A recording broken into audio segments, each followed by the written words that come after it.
ജീവിതശൈലി രോഗങ്ങളിൽ ഏറ്റവും പ്രാധാന്യമുള്ളതും അതുപോലെ തന്നെ കോമൺ ആയിട്ടും കണ്ടുവരുന്നൊരു അസുഖമാണ് കൊളസ്ട്രോൾ. കൊളസ്ട്രോളിന് നല്ല എഫക്റ്റും ഉണ്ട്, അതുപോലെ തന്നെ മോശം രീതിയിലുള്ള ശരീരത്തിലെ ബുദ്ധിമുട്ടുകളുണ്ട്.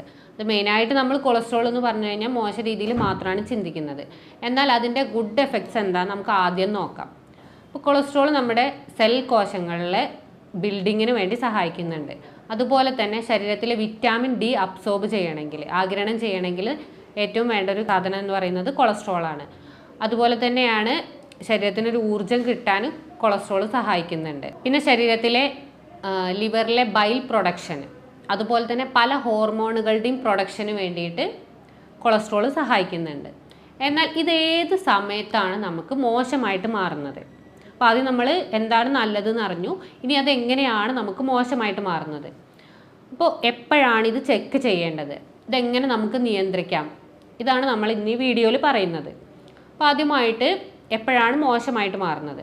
അപ്പോൾ നമ്മുടെ ശരീരത്തിൽ ടോട്ടൽ കൊളസ്ട്രോൾ 200-ൽ കൂടുതലായി എന്ന് വിചാരിച്ചിട്ട് നമ്മൾ അത്ര കൂടുതലായിട്ട് അതിനെക്കുറിച്ച് ചിന്തിക്കേണ്ട ആവശ്യമില്ല. എന്നാൽ ട്രൈഗ്ലിസറൈഡ് എന്ന് പറയുന്നത്, നമ്മളിപ്പോൾ ലിപ്പിഡ് പ്രൊഫൈൽ ചെക്ക് ചെയ്യുന്ന സമയത്ത് അതിൽ നമുക്ക് കാണാൻ കഴിയും ടോട്ടൽ കൊളസ്ട്രോൾ, അതുപോലെ തന്നെ ട്രൈഗ്ലിസറൈഡ്, VLDL, LDL, HDL, ഇങ്ങനെ നമുക്ക് സെറ്റായിട്ട് കുറേ കാര്യങ്ങൾ കാണാം. ഇതിൽ ട്രൈഗ്ലിസറൈഡ് 150-ൽ കൂടുതലായി കഴിഞ്ഞാൽ അത് നമ്മുടെ ഒന്ന് കൂടുതലായിട്ട് ഊന്നൽ നൽകേണ്ട സാഹചര്യമാണ്. 150-ൽ കൂടുതൽ എന്ന് പറയുന്നത് ശരീരത്തിൽ ഏത് രീതിയിൽ വേണമെങ്കിലും ആ ഊർജ്ജം ഡെപ്പോസിറ്റ് ചെയ്യാനുള്ള, കൊളസ്ട്രോൾ ഡെപ്പോസിറ്റ് ചെയ്യാനുള്ള ചാൻസ് ഉണ്ട്. ഏത് രീതിയിൽ വേണമെങ്കിലും നമ്മുടെ ബോഡിയിൽ ബാധിക്കാം. HDL എന്ന് പറയുന്നത് ഒരു ധമനികൾക്ക് നല്ലതായിട്ടുള്ളൊരു കൊളസ്ട്രോളാണ്. ഈ HDL 60-ൽ കൂടുതൽ ആവുന്നതാണ് ഏറ്റവും നല്ലത്. LDL എന്ന് പറയുന്നത് മോശം കൊളസ്ട്രോളാണ്. അത് മാക്സിമം കുറയ്ക്കാനും നമ്മൾ ശ്രദ്ധിക്കണം. പിന്നെ ഇതെപ്പോഴാണ് ചെക്ക് ചെയ്യേണ്ടത്? ഈ ലിപ്പിഡ് പ്രൊഫൈൽ ചെക്ക് ചെയ്യേണ്ട ഒരു സമയം എന്ന് പറയുന്നത് നമ്മൾ ഒരു 9 മുതൽ 12 മണിക്കൂർ ഫാസ്റ്റിങ്, ഭക്ഷണം കഴിക്കാതെ നിന്നതിന് ശേഷമാണ് നമ്മൾ ലിപ്പിഡ് പ്രൊഫൈൽ ചെക്ക് ചെയ്യേണ്ടത്. ആ സമയത്തായിരിക്കും നമുക്കതിൻ്റെ കറക്റ്റ് വാല്യൂ കിട്ടുക. അതുപോലെ തന്നെ ഒരു 20 വയസ്സിന് ശേഷം നമ്മളൊരു 5 വർഷത്തിൽ ലിപ്പിഡ് പ്രൊഫൈൽ ചെക്ക് ചെയ്യുന്നത് നല്ലതാണ്. എന്നാൽ 40 വയസ്സിന് ശേഷം ഫാമിലി ഹിസ്റ്ററി ഉണ്ട് എന്നുണ്ടെങ്കിൽ, ഒരു കൊളസ്ട്രോളിൻ്റെ ഹിസ്റ്ററി ഉണ്ട് എന്നുണ്ടെങ്കിൽ നമ്മൾ വിത്തിൻ 6 മന്ത്, ഓരോ 6 മാസം കൂടുമ്പോഴും, അതുപോലെ തന്നെ ഫാമിലി ഹിസ്റ്ററി ഇല്ല എന്നുണ്ടെങ്കിൽ ഓരോ 1 ഇയറിലും കൊളസ്ട്രോൾ ചെക്ക് ചെയ്യുന്നത് നല്ലതാണ്. ഇത് അറിഞ്ഞു കഴിഞ്ഞാൽ നമുക്ക് എത്രത്തോളം നമ്മളെ ഫുഡിൽ മാറ്റങ്ങൾ ഉണ്ടാക്കാം, അതുപോലെ തന്നെ എന്താണ്, ഏത് രീതിയിലാണ്, HDL ആണോ കൂടുതലുള്ളത്, ട്രൈഗ്ലിസറൈഡ് ആണോ കൂടുതലുള്ളത്, അതിനനുസരിച്ച് നമുക്ക് ക്രമീകരണങ്ങൾ നടത്താവുന്നതാണ്. പിന്നെ എങ്ങനെയാണ് നമ്മുടെ ശരീരത്തിൽ കൊളസ്ട്രോൾ ഉണ്ടാകുന്നത്? നമ്മൾ ഫാറ്റായിട്ടുള്ള ഓയിലി കണ്ടൻറ്റ് കൂടുതൽ കഴിച്ചാൽ മാത്രമാണോ നമ്മുടെ കൊളസ്ട്രോൾ കൂടുന്നത്? ഇതാണ് നമ്മുടെ കോമൺ ആയിട്ടുള്ളൊരു ധാരണ. കൊളസ്ട്രോൾ കൂടുന്നതിന് കാരണം ഓയിലി കൂടുതലായിട്ട് കഴിക്കുന്നത് മാത്രമാണ്. പക്ഷേ എന്നാൽ നമ്മുടെ ശരീരത്തിൽ ഊർജ്ജം കൂടിക്കഴിഞ്ഞാൽ നമുക്ക് കൊളസ്ട്രോൾ കൂടും. ഊർജ്ജം എന്ന് പറയുന്നത് കലോറിയാണ്. നമ്മൾ പെട്ടെന്ന് ദഹനത്തിനൊരു സമയം കൊടുക്കാതെ പെട്ടെന്ന് എന്ത് ഉള്ളിലേക്ക് എത്തിക്കുന്നോ അത് ഫാസ്റ്റായി കഴിഞ്ഞാൽ, അതുപോലെ തന്നെ ഇപ്പോൾ ഷുഗർ ഡ്രിങ്ക്സ്, ഇപ്പോൾ പെപ്സി, കൊക്കക്കോള, ഈ രീതിയിലുള്ള എനർജി ഡ്രിങ്ക്സ് ശരീരത്തിൽ കൂടിക്കഴിഞ്ഞാലും അതിനെ നമ്മൾ കോമൺലി പറയുന്ന എനർജി ഡ്രിങ്ക്സ് ആണ്, ഊർജ്ജം കൂടുകയാണ് ചെയ്യുന്നത്. ഇത് ശരീരത്തിൽ ഡെപ്പോസിറ്റ് ചെയ്യും. നമ്മുടെ ശരീരത്തിനൊരു ശരാശരി ആൾക്ക് ഇത്ര എനർജി കലോറി വേണമെന്നുണ്ട്. ആ കലോറിയേക്കാൾ കൂടുതൽ, ആ ശരീരത്തിന് കലോറിയേക്കാൾ കൂടുതൽ കിട്ടിക്കഴിഞ്ഞാൽ അത് എവിടെയെങ്കിലും ഡെപ്പോസിറ്റ് ചെയ്യും. എങ്ങനെയാണെന്ന് വെച്ചാൽ, ഫസ്റ്റ് നമ്മൾ ഒരു കൊക്കക്കോള അല്ലെങ്കിൽ പെപ്സി കഴിക്കുന്നു. ഈ സമയത്ത് ഹൈ ഇൻറ്റൻസിറ്റിയിലാണ് ഊർജ്ജം എത്തുന്നത്. പക്ഷേ ആ സമയത്ത് നമ്മളൊന്നും ചെയ്യുന്നില്ല, എക്സസൈസ് ചെയ്യുന്നില്ല, ഒരു കാര്യം ചെയ്യുന്നില്ല എന്നുണ്ടെങ്കിൽ ആ ഊർജ്ജത്തിന് എവിടെ എത്തണം, അതുപോലെ തന്നെ എവിടെ ഡെപ്പോസിറ്റ് ചെയ്യണം എന്നറിയില്ല. അപ്പോൾ എവിടെയാണോ, രക്തക്കുഴലുകളിലാവാം, ചിലപ്പോൾ അല്ല പാൻക്രിയാസിലാവാം, അല്ല ചിലപ്പോൾ ലിവറിലാവാം, ഏത് സ്ഥലങ്ങളിൽ വേണമെങ്കിലും അത് ഡെപ്പോസിറ്റ് ചെയ്യാം. ഈ ഡെപ്പോസിറ്റ് ചെയ്യുന്ന സമയത്ത് അവിടുന്ന് അങ്ങോട്ടുള്ള ഫ്ലോ, ഇനിയിപ്പോൾ രക്തമാണ് അല്ല ലിംഫാണ്, ഏതാണോ ഫ്ലോ ചെയ്യുന്നത് അതിനൊരു ബ്ലോക്കേജാണ് ഉണ്ടാകുന്നത്. അപ്പോൾ അത് ഓരോ രീതിയിലുള്ള ബുദ്ധിമുട്ടുകളുണ്ടാവും. ഇപ്പോൾ രക്തക്കുഴലുകളിലൊക്കെ ഈ ഊർജ്ജം അടിഞ്ഞു കഴിഞ്ഞാൽ സ്ട്രോക്ക് വരാനുള്ള ചാൻസ് കൂടുതലാണ്. അതുപോലെ തന്നെയാണ് ബ്ലോക്ക്, ഹൃദയത്തിലേക്കുള്ള പമ്പിങ് കുറഞ്ഞു കഴിഞ്ഞാൽ ബ്ലോക്ക് ഉണ്ടാവും, അതിന് ശേഷമുള്ള പമ്പിങ്ങും നിൽക്കും. അപ്പോൾ ഇതാണ് കൊളസ്ട്രോൾ കൂടി കഴിഞ്ഞാൽ മെയിനായിട്ട് ബ്ലോക്ക് വരാനുള്ള കാരണം. അപ്പോൾ ഏത് ഊർജ്ജമാണെങ്കിലും നമ്മളത് നമ്മുടെ ശരീരത്തിന് വേണ്ടത്ര മാത്രം കഴിക്കാം. അപ്പോൾ നമുക്ക് ഓരോ ഭക്ഷണങ്ങളിലും എത്രത്തോളം ഊർജ്ജം ഉണ്ടെന്ന് ആദ്യം നോക്കാം. ഇപ്പോൾ ഒരു 100 ഗ്രാം വെജിറ്റബിൾ എടുത്തു കഴിഞ്ഞാൽ അതിൽ 20 കലോറിയാണുള്ളത്. എന്നാൽ 100 ഗ്രാം ഫ്രൂട്ട്സ് എടുത്തു കഴിഞ്ഞാൽ അതിൽ 50 കലോറിയാണ്. എന്നാൽ 100 ഗ്രാം ചോറാണ് നമ്മൾ എടുക്കുന്നതെന്നുണ്ടെങ്കിൽ അതിൽ 200 കലോറി ഊർജ്ജമാണുള്ളത്. അപ്പോൾ അതിൽ നിന്ന് തന്നെ നമുക്ക് മനസ്സിലാവാം കൊളസ്ട്രോൾ ഓയിലിൽ നിന്ന് മാത്രമല്ല ഉണ്ടാവുന്നത്, കാർബോഹൈഡ്രേറ്റ് ചോറ് കഴിച്ചു കഴിഞ്ഞാലും നമുക്ക് കൊളസ്ട്രോൾ കൂടാനുള്ള ചാൻസ് കൂടുതലാണ്. അപ്പോൾ ശരീരത്തിൽ ഈ 200 കലോറി എത്തിക്കഴിഞ്ഞാൽ ശരീരത്തിന് അത് ആവശ്യമില്ല എന്നുണ്ടെങ്കിൽ അത് ഡെപ്പോസിഷനാണ് ചെയ്യുക. അപ്പോൾ അത് കാരണം കൊളസ്ട്രോളിൻ്റെ അളവ് കൂടും.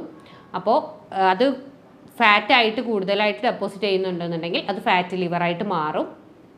സ്ട്രോക്ക് ആവാം, ബ്ലോക്ക് ആവാം. ഈ രീതിയിൽ മസ്തിഷ്ക ആഘാതം വരെ നമുക്ക് ഉണ്ടാവാനുള്ള ചാൻസ് കൂടുതലാണ്. അതുപോലെ തന്നെ ഹാർട്ട് അറ്റാക്കിനും ചാൻസ് കൂടും. ഇത്തരം കോംപ്ലിക്കേഷൻസും അതുപോലെ തന്നെ കാരണങ്ങളുമാണ് കൊളസ്ട്രോളിനുള്ളത്. അപ്പോൾ ഈ കൊളസ്ട്രോൾ ഇനി എങ്ങനെ നമുക്ക് കുറയ്ക്കാം? ആദ്യമായിട്ട് കാർബോഹൈഡ്രേറ്റിൻ്റെ അളവ് കുറയ്ക്കാം. ചോറ് ഭക്ഷണത്തിൽ വളരെ കുറഞ്ഞ രീതിയിൽ മാത്രം, പച്ചക്കറികൾ കൂട്ടുക, അതുപോലെ തന്നെ ഇലക്കറികൾ, പഴങ്ങൾ അമിതമായിട്ട് കഴിക്കേണ്ട, ചെറിയ രീതിയിൽ കഴിച്ചു വിചാരിച്ച് കുഴപ്പമില്ല. പിന്നെ മെയിനായിട്ട് പറയുന്ന ബേക്കറി ഐറ്റംസ് കംപ്ലീറ്റ് ആയിട്ട് ഒഴിവാക്കാം. നമ്മുടെ ഒരു ചെറിയ സ്നാക്സ് എന്ന രീതിയിൽ കുറഞ്ഞ സമയത്ത് കഴിക്കുന്നതായിരിക്കും വലിയ ഊർജ്ജം നമുക്ക് കിട്ടുക. അപ്പോൾ അത് ഒഴിവാക്കാൻ നോക്കുക. അതുപോലെ തന്നെയാണ് മദ്യപിക്കുന്ന സമയത്ത് തന്നെ ആ സഡൻ ആയിട്ടുള്ള നമ്മുടെ മൊത്തം എനർജിയാണ് ഇൻക്രീസ് ആവുന്നത്. ആ ഇൻക്രീസ് ആവുന്ന സമയത്ത് ഇതേ പ്രോസസ്സ് തന്നെ നടക്കും. ആ കൊളസ്ട്രോൾ ഡെപ്പോസിഷനാണ് അവിടെ നടക്കുക. ഊർജ്ജം കൊളസ്ട്രോളായിട്ട് രക്തക്കുഴലുകളിലും മറ്റു ഭാഗങ്ങളിലും ഡെപ്പോസിറ്റ് ചെയ്യും. പിന്നെ പറയുന്നത് പഞ്ചസാര പാനീയങ്ങൾ. പഞ്ചസാര ചേർത്തിട്ടുള്ള വെളുത്ത വിഷമാണ് പഞ്ചസാര.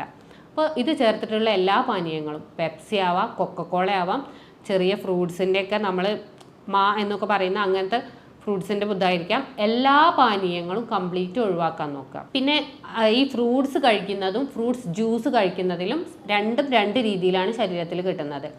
ഫ്രൂട്ട്സ് കഴിക്കുന്ന സമയത്ത് നമ്മൾ ചവച്ചരച്ച് ദഹനം നല്ല രീതിയിൽ നടന്നതിന് ശേഷം സാവധാനത്തിലാണ് നമ്മുടെ ശരീരത്തിലേക്ക് ആഗിരണം ചെയ്യുന്നത്.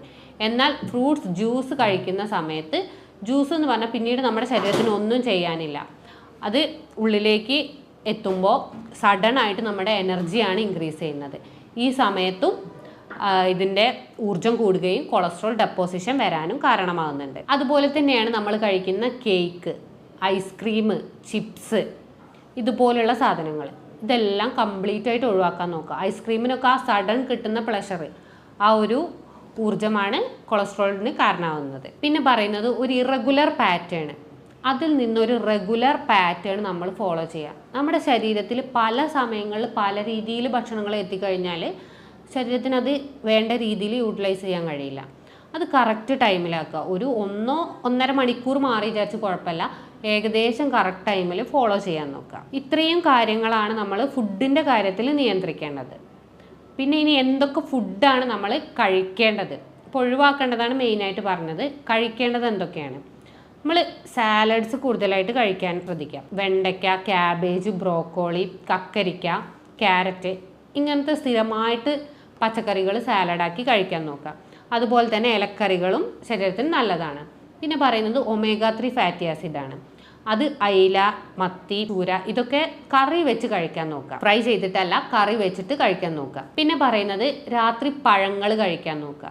ഡയബറ്റീസ് ഉള്ളവർ, ഷുഗർ ഉള്ളവരൊന്ന് ശ്രദ്ധിക്കുക. അല്ല കൊളസ്ട്രോൾ മാത്രമാണെന്നുണ്ടെങ്കിൽ നിങ്ങൾക്ക് പഴങ്ങൾ മാത്രം രാത്രി കഴിച്ചു വരച്ച് ബുദ്ധിമുട്ടുകളൊന്നുമില്ല.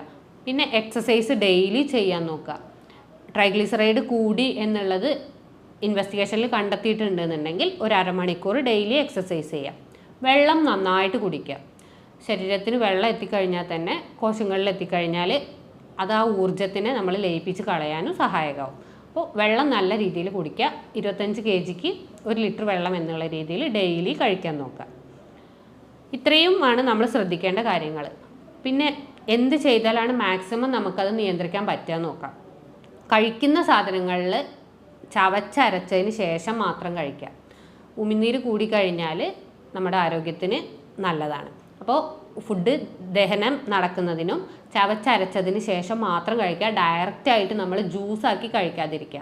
ചവച്ചരയ്ക്കുമ്പോൾ അതിൻ്റെ അബ്സോർപ്ഷനും മെല്ലെ ആയിരിക്കും നടക്കുക. അത് കാരണം ഊർജ്ജം നമ്മുടെ ശരീരത്തിന് ആവശ്യമുള്ള രീതിയിൽ മാത്രമായിരിക്കും അബ്സോർബ് ചെയ്യുക. അതുപോലെ പിന്നെ ചെയ്യേണ്ട ഒരു മാർഗ്ഗം എന്ന് പറയുന്നത്, കൊളസ്ട്രോൾ കൂടുതലായി കണ്ടിട്ടുണ്ടെന്നുണ്ടെങ്കിൽ നമ്മൾ ഡെയിലി രാവിലെ എന്ന് പറഞ്ഞാൽ വെറും വയറ്റിലല്ല, രാവിലെ ഒരു 11 മണിക്ക് അല്ലെങ്കിൽ ഉച്ചയ്ക്ക് ശേഷം ഒരു 4 മണിക്ക് വെളുത്തുള്ളി, ഒരു 3-4 അല്ലി വെളുത്തുള്ളി വായിലിട്ട് ചവച്ചരച്ചതിന് ശേഷം കഴിക്കുക.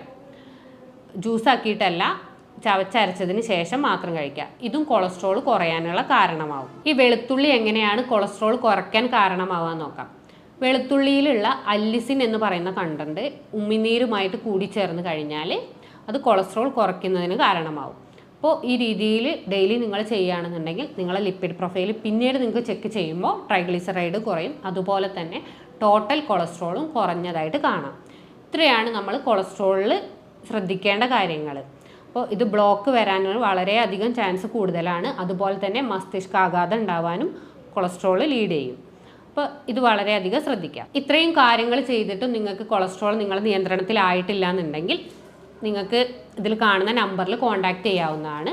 ഞാൻ doctor Gopika, doctor Basil സോമിയ hospital, Pandikkad, Malappuram ജില്ല.